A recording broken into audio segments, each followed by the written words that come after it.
Having to get up on a ladder and maybe falling off, or get up on the roof and falling off.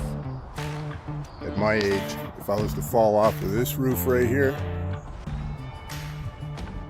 that would be the end of it. So first things we have to do is we have to prepare a shop vac so we can use it to vacuum all of the debris out of the eaves trough. So on this shop vac that I have, it comes with a dust filter. So the dust filter is really good for dust, but it's not really good for wet debris. So just to MacGyver something together, if you don't have the actual filter that goes with the shop vac, I'm going to use this, which is just an old toque. So here's the shop vac, and I'm going to be putting a toque on the top. Basically, it's just going to look something like this. Now this is going to filter all the debris that you're going to suck from the eaves trough so it doesn't get clogged in the motor. Be a extended wand. Now in my case, I have two different roof heights. I have up here, and then I have a lower section over here. So I'm going to be making this with two sections. So I'll have a short section to do the low roof, and then a longer section that I can attach to do the high roof. So this involves a 12-foot piece of 2-inch ABS, a 3-foot piece of 1.5-inch ABS, a reducer from 2-inch to 1.5, 2 couplers, and 2 sweep 90-degree 1.5-inch.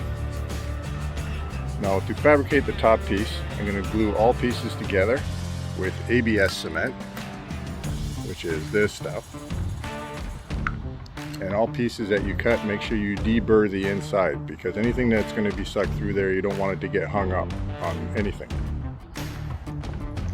Now the shop vac will attach to the bottom of your top section, or it'll attach at the bottom of the long section depending on how high your roof is. Now your bottom section, your extension, will attach right into here, and the vacuum will attach onto the bottom of the extension.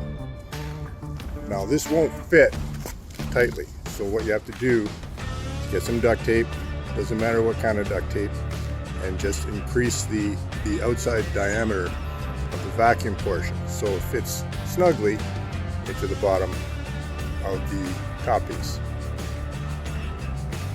Roughly 3 wraps of duct tape should do the trick.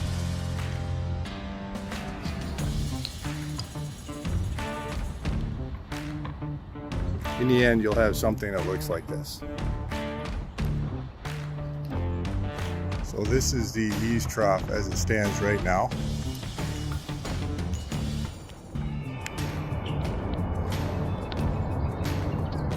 It's clogged right up to the end. Water's hardly coming out of it, and the water is spilling over the eaves trough onto the ground. Now in an extreme situation, this could cause water coming into your basement, when that sucks too. Okay, so here's the virgin run.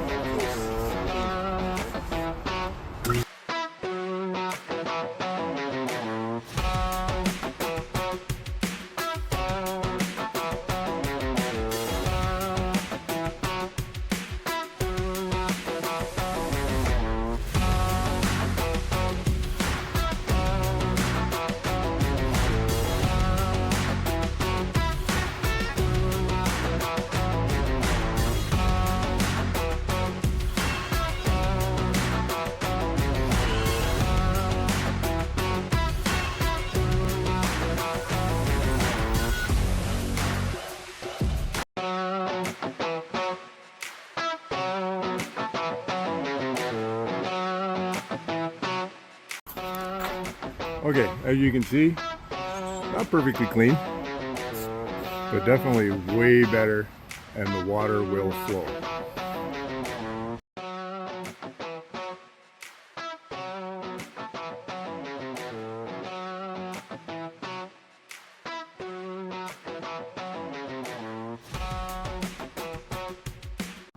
Now, since this connection from the extension to the top piece has no glue, a little bit of duct tape will just help ensure that it won't come off while you're using it. So after that trial run, I felt that the end of the wand was getting stuck on the bottom of the eaves trough by suction.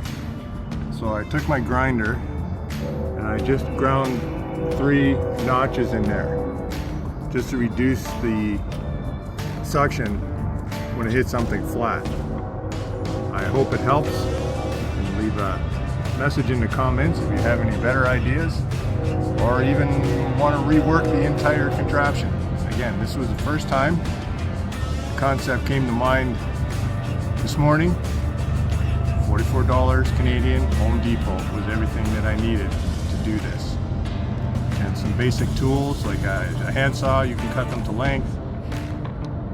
And that's pretty much it. Good luck, folks. Thank you.